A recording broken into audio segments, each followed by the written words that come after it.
Pakistan versus England second T20 international. जी हाँ, तो क्या ही शानदार मुकाबला देखने को मिला। पाकिस्तान ने इंग्लैंड को 323 रन के भारी मार्जिन से शिकस्त दी है जी T20 इंटरनेशनल में।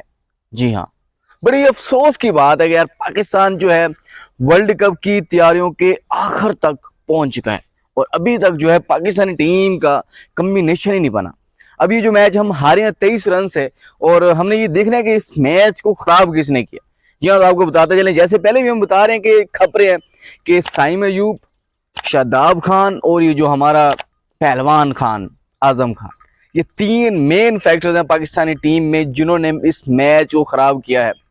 ये साइम अयूब ये टांग उठाने के चक्कर में जो है पाकिस्तान की टांग ही उठा दी है। वैसे भी हमारे जो पाकिस्तानी है इनकी टांगे तो वैसे ही ऊपर है, समझ रहे हो ना।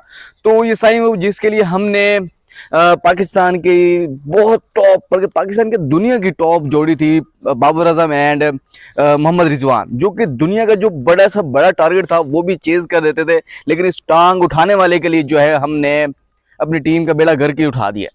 कह रहे हैं साइम अयूब को मौके दो, इतने सारे मौके दे लिए और कहते हैं फिर ये जो बंदा है ये तो पावर प्ले का बंदा है, लेकिन यार ये बंदा तो 2 ओवर ही नहीं ठहर पा रहा, 12 गेंदे भी ये बंदा नहीं रुक पा रहा। ये हुक कुक शॉट जो है टांग उठाने वाली शॉट के चक्कर में पाकिस्तान का जो छकड़ा ही उठा के चला जाता है। इस बंदे के लिए हमने बाबर आजम और जो रिजवान की जोड़ी थी वो हमने तोड़ी, और मेरे ख्याल में इस बंदे को जो है वो डोमेस्टिक में भेज देना चाहिए। डोमेस्टिक वालों की इज्जत ही कहाँ है पहले ही। सो सेकंड नंबर पर जो है हमारे आजम खान, पहलवान खान, कोई फायदा नहीं जनाब। कीपरिंग के साथ साथ जो होता है वो बैटिंग करना भी बहुत जरूरी होता है। मुंह उठा के आ जाते हो, 2-2 3-3 बालें खेल के उसके बाद चौथी गेंद पे आउट होके चले जाते हो। यार ये कहाँ की क्रिकेट। वर्ल्ड कप जो है ऊपर सर पे आ चुका है और अभी तक जो है आपकी टांगें सीधी नहीं हुई। और देन हम बात करेंगे शादाब खान की। शादाब खान पता नहीं क्या हो गया है, ऐसे खेल रहा होता है, ऐसे महसूस हो रहा है जैसे कोई ये जो टेप बॉल का मैच हो रहा हो। यार डिंगी मिंगी शाटें जो है ये मार होता है, ये क्वालिटी प्लेयर्स की निशानी नहीं होती। तो अभी बात क्या है कि हमने ठीक क्या करना है। साइम अयूब को जो है वापस भेजो डोमेस्टिक में, अगर हो सकता है तो होगा, तो नहीं खैर कौन सुनता है हमारे यहाँ पे। देन ये जो आजम खान है, आजम खान से बेहतर तो हमारा वो सैफी भाई था, सरफराज खान। अगर यहाँ पे सरफराज अहमद यहाँ पर अगर होते ना तो यकीन मानिए जो पाकिस्तान 19वें ओवर में आउट हुई है, 19वें ओवर में आउट ना होती, पूरा मैच जरूर खेल के जाती, चाहे हम हार जाते और फाइट यकीनन नजर आती। और अगर मेरे ख्याल से अगर यहाँ पे आजम खान की जगह पे अगर सरफराज खान जो है वो आ जाएं तो यार यकीन माने क्या ही पाकिस्तानी टीम का जो एक लेवल हो जाएगा।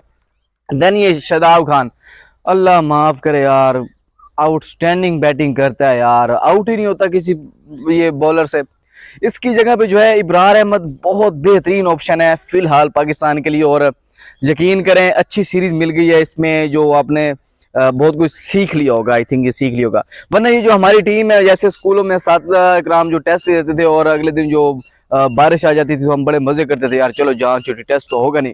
तो वैसे ही सूरत पाकिस्तान टीम की है कि कहते हैं हर रोज जिस दिन भी मैच हो बारिश आ जाए ताकि जान छूट जाए। सो जान नहीं छूट, अगला जो है 1-2 मैचेस के बाद वर्ल्ड कप वैसे भी स्टार्ट हो चुका है और हमारी टीम का अभी तक कम्बिनेशन नहीं बन चुका, कम्बिनेशन भी नहीं बना और हमारी टीम का पहले ही अल्लाह हाफिज है। तो यकीनन हमारी जो टीम है वर्ल्ड कप में बहुत ज्यादा स्ट्रगल करने वाली ये 3 बंदे हैं, साइम और शादाब और ये आजम खान, ये बहुत ज्यादा टीम को और मैच को नुकसान पहुंचाएंगे। आपकी क्या राय कमेंट बॉक्स में लाजमी बताएं। चैनल पर पहली मरतबा है तो सब्सक्राइब करके लाजमी जाइए पंजाब कलर का यूट्यूब चैनल में। इंशाल्लाह मिलेंगे नेक्स्ट वीडियो में। बहुत सारा ख्याल है, अल्लाह ने के पास।